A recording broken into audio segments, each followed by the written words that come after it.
عوام کے پیسے کو عوام کی فلاح و بہبود کے لیے خرچ کیا جائے، جس میں ٹاپ آف دا جو پرائرٹی ہونی چاہیے وہ آپ کی پانی ہے، وہ آپ کی ہیلتھ ہے، وہ آپ کی سیکیورٹی ہے، وہ آپ کی ایجوکیشن ہے. لیکن آپ اس طرف نہیں جا رہے. اپنی نمود و نمائش، ووٹ کیپچر کرنے کے لیے اگر آپ کوئی اور پروجیکٹ ایک لے کے دوسرے پہ چلیں گے تنقید، یا کم سے کم دوسرے ادارے. دیکھیں یہ ادارہ جوڈیشری کا کام ہی نہیں تھا. ایگزیکٹو کے پاس پیسے ہیں، ایگزیکٹو کے پاس، وہ کہاں سے لائیں گے؟ ابھی شور شرابہ ہو رہا ہے کہ جی ہمارے پاس قرضہ اگر دیتے ہیں تو فوجی فنڈ نہیں بچتا، یعنی ہمارا دفاعی بجٹ نہیں بچتا ہے. دفاعی بجٹ دیتے ہیں تو ہمارا یہ نہیں بچتا ہے، کیونکہ این ایف سی میں اس طریقے سے ڈسٹریبیوشن ہوئی ہے. مقصد کہنے کا یہ کہ پیسے کہاں سے آئیں گے، اس کے بعد آپ آگے جا سکتے ہیں. صحیح. آپ کتنا اتفاق کرتے ہیں؟ انہوں نے کافی اچھی بات کی ہے. نہیں، سید صاحب نے ایک بات تو بڑی مناسب کہی. یہ ڈیم کا جب اس حکومت کو خیال آیا، جس بھی حکومت کو خیال آیا کہ یہ ڈیم بننا چاہیے، اگر ان کی نیک نیتی شامل ہوتی اس ملک کے ساتھ کہ نہیں اس ملک کو ہمیں بنانا ہے اور اس ملک کو یہ چیز دینی ہے، تو اس وقت یہ ڈیم اب سے آدھی سے بھی کم قیمت میں بن چکا ہوتا. لیکن انہوں نے ترجیح کس چیز کو دی کہ ڈیم کا تو نام استعمال ہے، لیکن یہ جو ہم ڈمپ کر رہے ہیں یہ اس میں جائے گا پیسہ. اچھا ٹھیک ہے نا. تو وہ چلا گیا ڈمپ میں، ڈیم میں نہیں گیا، ڈمپ میں گیا. تو وہاں پہ وہ چیز وہیں رہ گئی. جو کچھ اربوں روپے خرچ ہو گئے وہ بھی ضائع ہو گئے. یہاں پہ یہ ہوتا ہے جیسے سید صاحب نے فرمایا کہ پلاننگ بن گئی، پلاننگ پہ اربوں روپے خرچ ہو گئے، پھر کوئی اور آیا اس نے کہا نہیں یہ تو طریقہ ہی غلط ہے، یہ تو اس جگہ تو یہ ہونا ہی نہیں چاہیے، اور پھر آپ چلیں دوسری جگہ، پھر وہ ہمارے پیسے ضائع ہو گئے.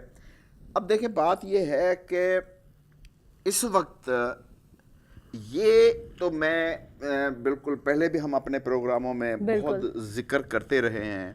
تو میں نے بھی بہت حکومتیں اپنی زندگی میں دیکھی ہیں اور ان کا میں نے کھانا پینا بھی دیکھا ہے بڑے کھلے دل سے کہ کیسے کھایا جاتا ہے، سمجھا. لیکن اس وقت یہ تو میں دعوے سے کہوں گا کہ ہمارا یہ اس وقت واحد حکمران ہے جو لوٹ مار کرنے والا نہیں ہے، کرپٹ نہیں ہے، عوام کا پیسہ کھانے والا نہیں ہے. لیکن اس کے ارد گرد جو ٹیم بیٹھی ہے اس کی ذمہ داری میں نہیں لیتا. صحیح، سمجھا، بالکل سیدھی سی بات ہے.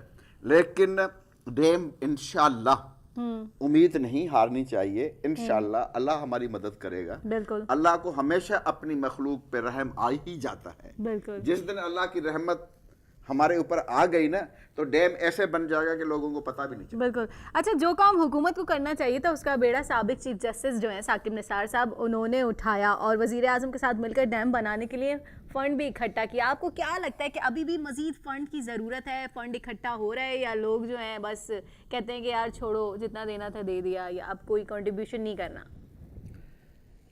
اب آئین کے آرٹیکل 184(3) جو ہے اس کے اندر سپریم کورٹ کو یہ اختیار دیا ہے کہ وہ کمپلیٹ جسٹس کی طرف جاتے ہوئے احکامات دے سکتی ہے سب کو. صحیح.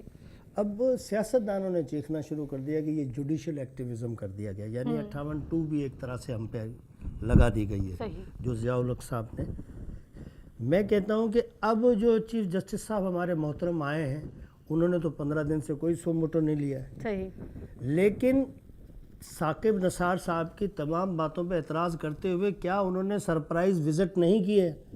میں اگر کسی ایگزیکٹو پوسٹ پہ بیٹھا ہوں اور مجھے یہ خوف ہو کہ اگر میں نے کام نہیں کیا صحیح یا میری کمپلینٹس گئیں تو مجھے نوکری سے جانا پڑ سکتا ہے، برطرف کر دیا جائے گا، تو میں لازمی ڈیلیورنس کروں گا. بنیادی پرابلم یہ ہے کہ کانپتی ہوئی جمہوریت، گھبراتی ہوئی جمہوریت، خوف زدہ جمہوریت وہ کسی بھی بڑے پروجیکٹ کو کس طریقے سے کرے گی. یعنی پہلا شروع کیا ہے پروجیکٹ پرویز مشرف کے دور میں 2006 میں، خاموشی چھا گئی. 2011 میں اس کو پھر دوبارہ اسٹارٹ کیا ہے. میں نے کہا نا کہ آپ ڈاکومنٹیشنز تو بہت اچھی کر رہے ہو لیکن کیا اس کی مٹیریلی امپلیمنٹیشن کر پا رہے ہو اور نہیں ہے. وہ امپلیمنٹیشن ہوگی پیسوں کی وجہ سے. اب چیف جسٹس صاحب نے نوٹس تو لے لیا لیکن چیف جسٹس صاحب بھی اپنی کوشش کے باوجود بھی 8 ارب روپیز کہاں پہ، میں نے کہا نا کہ اب ریوائز کاسٹ جا کے یہ بنے گی 1600-1700 ارب روپے پہ جب بنے گا. مطلب آپ کو کیا لگتا ہے کتنا وقت اور مزید درکار ہے ڈیم بننے کے؟ پیسے اگر مل جائیں تو یہ پروجیکٹ ہوتے ہی 6 سے 8 سال میں کمپلیٹ ہو جاتے ہیں, ورکیبل ہو جاتے ہیں. پیسے ہی کمپلیٹ نہیں ہوئے تو پھر ڈیم بننے میں بھی کتنا ٹائم لگے گا؟ پیسے جو شروعات میں چاہیے آپ کو نا, دیکھیں فاؤنڈیشن 10% تو آ جائے نا, 1600 کے, اگر مجھے زیادہ نہیں, اگر میں سمجھتا کہ بھی 50 ارب روپے آ گئے صحیح ہم نے قوم نے جمع کر کے, اب قوم آلریڈی جی ایس ٹیز یہ ٹیکس ملا کے اتنے دے رہی ہے کہ وہ کہہ رہی ہے میں چندہ کیوں دوں, یا یہ آگے جیسے جناب نے بات بڑی پیاری کی کہ ڈمپ ہو جائیں گے پیسے کہ بعد میں پھر وہ قرض اتارو معام والی پیسے کہاں گئے, وہ بھی ڈیم میں ڈال دینے چاہیے تھے نا. اب تو عوام کا پیسہ بھی ہے, اب تو عوام کا بھی پیسہ نا, عوام کا پیسہ یہ تو ابھی شور ہے کہ عوام کا پیسہ جہاں بھی ہے وہ محفوظ ہے, وہ کم از کم ڈمپ نہیں ہوگا. لوگ بہت پیچھے ہیں کہ کسی طرح کچھ کریں, لیکن ابھی جب بہت دیکھیں یہ ہماری اس کا کریڈٹ میں میڈیا کو دوں گا. اب یہ انہیں احساس نہیں ہے. دیکھیں سیاستدانوں نے سب سے پہلے تباہی کیا کی اپنی, کہ میں نے آپ کو برا کہا, آپ نے مجھے برا کہا, یعنی سچائی بتا دی. میڈیا اوپر سے سیٹلائٹ کے ذریعے سب کو ریکارڈ کر کے بیٹھا ہوا ہے کہ آپ نے احتساب کی بھی بات آپ ہی نے شروع کی تھی, ورنہ ہمارا کوئی ارادہ نہیں تھا. کیونکہ نئی گورنمنٹ نے جو ایڈورٹائزمنٹ بند کی ہے, اس سے میڈیا کے لوگوں کو کتنا نقصان ہوا. کہتے ہیں جی گورنمنٹ کچھ نہیں, تو پھر گورنمنٹ صحافیوں سے جی ایس ٹی نہیں لیتی ہے. گورنمنٹ, انگریز کا جو فلسفہ ہے ٹیکسیشن کا وہ یہ ہے کہ نو ریپریزنٹیشن وداؤٹ ٹیکسیشن. بالکل, یعنی جو بندہ ٹیکس دیتا ہے گورنمنٹ اس ٹیکس کو جمع کر کے کسی دوسری شکل میں اسے واپس دے دیتی ہے. بالکل, اب ہمیں کیا صحافی ہونے کے ناطے یہ سزا دی جائے گی کہ ہمارے ایڈورٹائزمنٹ, یعنی اگر 10-15 ارب روپے ہمیں آ رہے ہیں, پہلے تو ہاؤسز کو دے رہے ہیں, اگر صحافیوں کو آپ دے رہے ہیں تو پھر وہ صحافی آپ کے جو سچے کارنامے اس کو تو سپورٹ کریں گے نا. ایک پیٹ جلا جو شخص ہے جس کا فاقہ کشی میں مبتلا ہو, وہ اس گورنمنٹ کی کیا تعریف کرنی ہے اس نے. تو بیسیکلی یہ 2-3 سیکٹر جو تھے, اب کہنے کہ جی ریفائنری کے لیے سعودی عرب 10 ارب لگا رہا ہے, سعودی عرب کے ہاتھ پر جوڑیں, کہیں کہ جی ڈیم میں پیسے دے دیں ہمیں. ریفائنری ہمارے پاس آلریڈی چلی ہے جو کہ پوری کیپیسٹی سے نہیں چلاتے ہیں یہ. تو مقصد یہ ہے کہ جب ہمارے پاس تیل خام مال جو ہے وہ 40% ہے تیل جو ہمارا اپنا انڈیجس ہے, اگر وہی ہم صاف کرنے کی کیپیسٹی نہیں رکھتے تو نئی آئل ریفائنری کی کیا ضرورت ہے. فی الحال میں کہہ رہا ہوں نا, ساری چیزیں بہتر ہیں, پرائرٹیز ہیں. بالکل, کہ آپ نے پہلے نمبر پہ کیا رکھنی ہے, دوسرے پہ کیا, تیسرے پہ کیا. یہی نواز شریف صاحب میرے محترم موٹر وے بنا دیتے ہو کراچی میں, تو یہ سندھی, پنجابی, پٹھان, یہ ایک دن تو ختم کرنا پڑے گا نا ہمیں. آپ کیا کرتے ہیں, جو چالاک اور سمجھدار لیڈرشپ ہوتی ہے وہ بڑے شہروں کے یا بڑے صوبوں کے جہاں تھوڑے بہت ڈسپیوٹ ہوتے ہیں لنگوسٹک, کنیکٹ کر لیتی ہے, اس کو کنیکٹ کر دیتے ہیں. یہ پاکستان جو ہے اس کی لمبائی بہت زیادہ ہے اور چوڑائی بہت کم ہے. اس کو لوپ لائن بنایا جا سکتا ہے کہ ہم کراچی سے نکلیں, پورا کشمیر گھوم کر واپس ڈیرہ اسماعیل خان سے کوئٹہ سے واپس کراچی آ جائیں. بالکل, بہت اچھی بات کی آپ کی. اسی اچھی بات کے ساتھ پروگرام میں وقت ہوئے یہاں ایک شارٹ بریک کا.